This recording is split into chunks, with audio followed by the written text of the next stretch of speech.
बिस्मिल्लाहिर्रहमानिर्रहीम। अस्सलाम वालेकुम नाज़रीन, फरवाज एनबी न्यूज़ के प्लेटफॉर्म से मैं आपका मेज़बान नवाज़ भुट्टो आपकी खिदमत में हाजिर।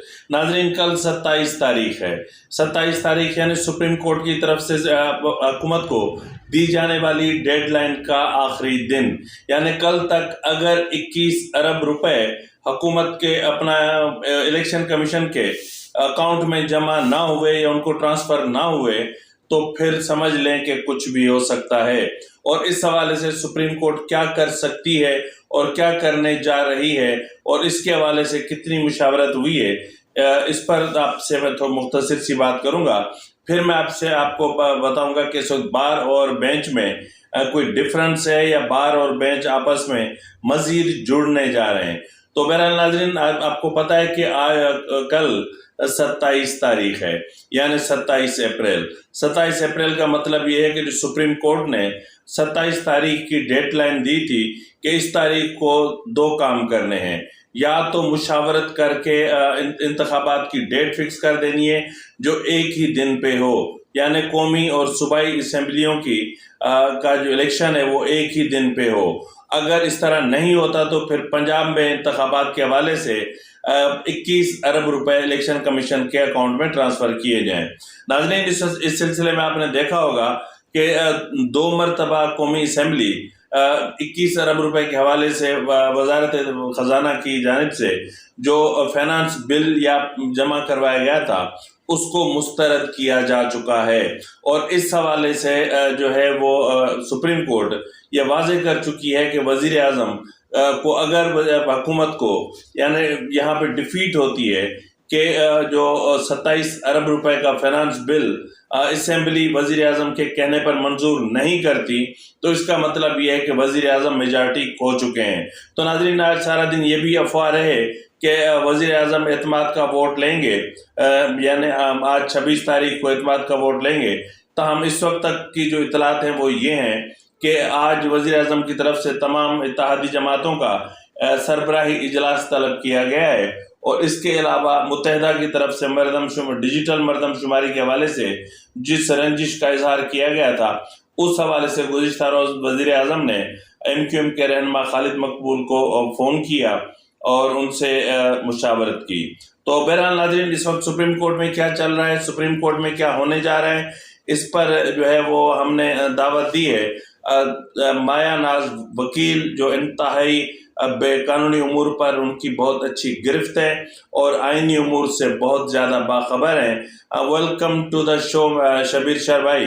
शबीर शर साहब, इस वक्त जो मौजूदा हालात हैं, जिस तरह सुप्रीम कोर्ट में एक जंग चल रही है और ये भी सुनने में आ रहा है कि कोई एग्जीक्यूटिव ऑर्डर भी जारी हो सकते हैं जिस तरह 1997-98 में शायद हुए थे, और ऐसा भी कुछ हो सकता है। और ये भी सुन रहे हैं कि जो आइन पसंद जजेज है उनकी तरफ से भी कोई मुमकिना ऑर्डर आ सकता है। तो जो ऑडियो लीक्स के मामलात हैं इसमें सुप्रीम कोर्ट अपना जो चीफ जस्टिस है वो भी मुस्ताफी होकर घर जा सकते हैं। तो इस तमाम सूरत हाल को आप किस तरह देखते हैं? जो 98 में सूरत हाल थी वो इस वक्त सूरत हाल नहीं है। सही। उस वक्त जो बात थी वो इतना मुनज़्ज़म नहीं थी इतनी इस वक्त मुनज़्ज़म है। खासतौर पर जो इफ्तिखार चौधरी को एडमिनिस्ट्रेटिव ऑर्डर के जरिए हटाया गया तो उस पर पूरे मुल्क के अंदर मुज़ाहमत हुई और वकला तंजीमें मुनज़्ज़म हो गई और उसके साथ साथ सियासी तंजीमें में मुनज़्ज़म हो। जो बार है वो बार इसी तरह से ही मुज़ाहमत करेगी, इस एडमिनिस्ट्रेटिव ऑर्डर को वो बर्दाश्त नहीं करेगी। इस वक्त हुकूमत ये हजम नहीं कर सकेगी, वो सिचुएशन इस वक्त नहीं है। इस वक्त टोटली सिचुएशन डिफरेंट है। इस वक्त आधे से ज्यादा जो बार्स हैं वो मौजूदा चीफ जस्टिस के साथ खड़ी है और बाकी कुछ जो मुस्लिम लीग पावर में आई है या पीपल्स पार्टी पावर में आई है तो उसके कुछ लोग जो हैं वो उनके साथ तो जुड़ सकते हैं, लेकिन अक्सरियत जो बार की है वो चीफ जस्टिस के साथ जुड़ जाएगी। वो इस गैर आईनी और गैर कानूनी आर्डर को कभी भी तस्लीम नहीं करेगी। ये सूरत हाल उस वक्त के साथ आप जोड़ करके नहीं देख सकते। इस वक्त अगर ऐसा कोई ऑर्डर आया उसकी सख्त मुज़ाहमत होगी। 1998 में नवाज शरीफ ने क्या किया था सजाद अली शाह के साथ? 2 जजेस खरीदे थे, नासिर असलम जाहिद और सईद जमान सिद्दीकी, जिन पर आज तक तारीख जो वो फिटकार करती है, लानत भेजती है। अगर ऐसी किसी जज ने हरकत की तो वो फिर लानती हो जाएगा, उस पर फिटकार होगी कि अपने चीफ जस्टिस को वो कैसे हटाएंगे। ऐसे नहीं हो सकता। या तो रेफरेंस भेजिए, जो कानूनी तरीका है रेफरेंस है, उस रेफरेंस के जरिए उसको हटाएं। बाकी एडमिनिस्ट्रेटिव ऑर्डर के जरिए कोई बार नहीं मानेगी, ये बिल्कुल ही गैर आईनी अमल होगा। शबीर साहब, आपकी बात बिल्कुल दुरुस्त है, मैं एक्सेप्ट करता हूं कि जाहिर है कि एडमिनिस्ट्रेटिव ऑर्डर को इन हालात में एक्सेप्ट करना बहुत दुश्वार है। लेकिन मुझे ये बताएं कि ये जो 4 जजेस हैं, इनके खिलाफ सुप्रीम जुडिशल काउंसिल में मुतअद्दिद रेफरेंसेस दाखिल हो चुके हैं।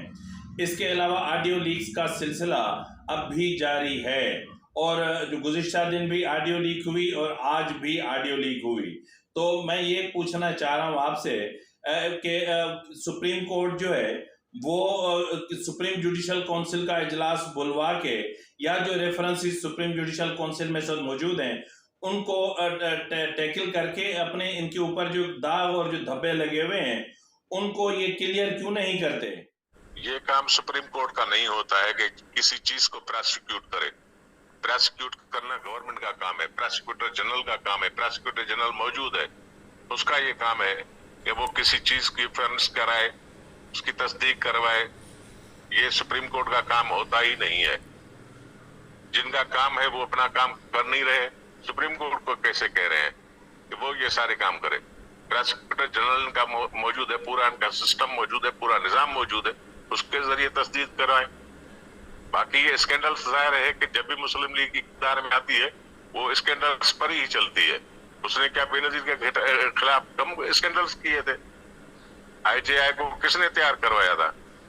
जमहूरी हुकूमतों के खिलाफ। अगर मुस्लिम लीग को इक़्तिदार मिले तो ठीक, नहीं मिले तो वो तमाम गैर जमहूरी हथकंडे भी इस्तेमाल करने के लिए तैयार हो जाती है। कोर्ट को, सुप्रीम कोर्ट को भी उसने ही आकर के डिवाइड किया है इस वक्त, पहले भी उसी ने ही डिवाइड किया था।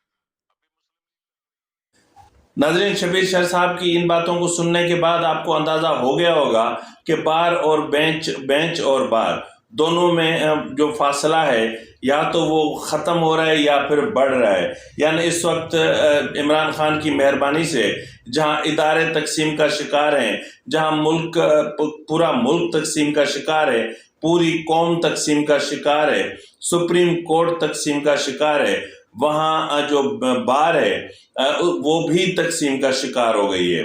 अब यहाँ तक के जो है वो ज़्यादातर अब जो सिस्टम बनने जा रहा है वो आपने सुना होगा शबीर शाह की ज़बानी कि हम किसी और को नहीं जानते, हम सिर्फ ये जानते हैं कि चीफ जस्टिस का ऑर्डर जो है वो हतमी होता है और हम सिर्फ उसी को कबूल करेंगे। तो अगर बार और बेंच के दरमियान इस तरह के फासले आते हैं या इस तरह की चीज़ें मतलब कुर्बतें बढ़ती हैं तो फिर हुकूमत के लिए बहुत ज़्यादा मुश्किलात पैदा हो सकती हैं। तो नाज़रीन, इसी के साथ ही अपने मेज़बान नवाज़ भुट्टो को इजाज़त दीजिए। फ़ी अमानिल्लाह।